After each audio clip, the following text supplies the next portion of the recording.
Hanya hai lahar panina ni nangka sini krok nei tipras sa kiring ma sisa khaye je telamura sa khuma gat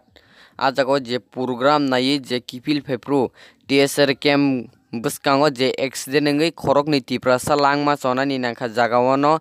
hingke aboni bisingo je saimangka Rahul Debroma hini khoroksa binike umor kasugya aboni bisingte kok silchajagoi tongo naimathang bedeng nitui kok silchajaka je program je khaijangmani abo hungke thana permission sara khaijago hinai hingke tai aboni bisingte aro jani munda tai buri sikla chala sikla je hohom jodomke mosamani aborok bo nugjagoi tongo aboni bisingte naimathang botolok tam hini kok silchaka faringe singkija khanai আনুমানিক পুরো 10:30টার দিকে ঘটনাটা তো হইছে আজকে নাকি ইয়াতে চাকমাঘাটে একটা প্রোগ্রাম ছিল এই প্রোগ্রামটা প্রশাসনিকভাবে কোনো ইয়া না বৈধ না বারবার কোয়া সত্ত্বেও তারা এই প্রোগ্রামটা করছে করার পরে আজকে তারা ইয়া থেকে বাহাদুর সদর পাড়া থেকে আইছে তিনজন একটা বাইকে ছিল একটা ট্রাকের সঙ্গে মুখোমুখি সংঘর্ষ হয় যার ফলে দুজনে স্পট ডেথ হয় আর আমি ওনার গার্জিয়ান ওর হার্ট ভাঙছে সিরিয়াস কন্ডিশন রেফার করে দিছে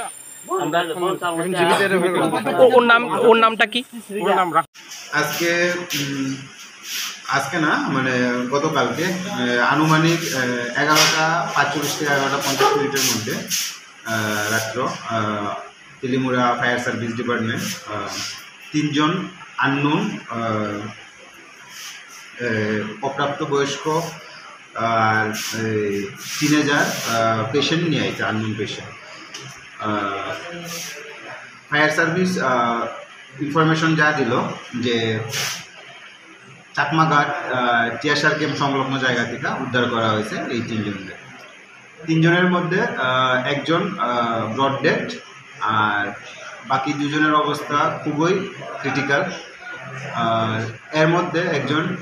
এক্সপায়ার করছে কিছুক্ষণের মধ্যেই আসার আর একজন আমরা আগরতলা গভর্নমেন্ট মেডিকেল কলেজ হসপিটালে আমরা রেফার করতেছি আর যে ব্রড ডেড পেশেন্ট জানা হয়েছে তার নাম জানা গেছে রাহুল দেববর্মা 16 বছর কারণ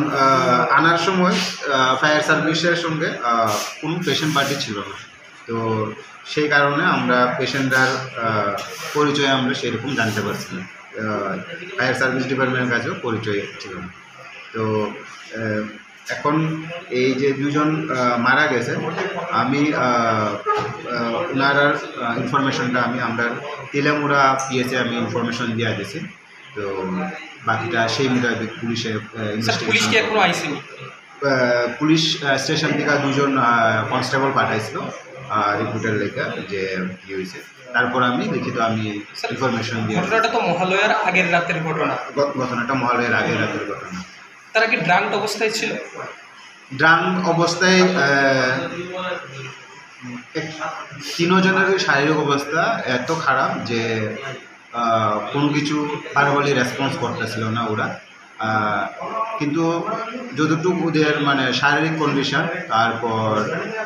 এক্সামিনেশনে আমি যা পাইলাম মনে হয় কিছুটা নেশাগ্রস্ত ছিল এই তিনজন আননোন পেশেন্ট স্যার কীভাবে অ্যাক্সিডেন্ট হয়েছে এটা কি বিস্তারিত জানাইছে আপনারা অ্যাক্সিডেন্টটা ফায়ার সার্ভিস যে যতটুকু খবর দিল যে কোনো জিনিস বা কোনো কিছুর সঙ্গে মনে হয় বাইক বা গাড়ির কোনো এটা সংঘর্ষ বা ধাক্কা হতে পারে শিওর না যে কোন কার সঙ্গে এটা ঘটনাস্থলে শুধু তিনজনকেই পাওয়া গেছে ফায়ার সার্ভিসের ইনফরমেশন মোতাবেক তো আশেপাশে আর কোনো কিছু পাওয়া গেছে সে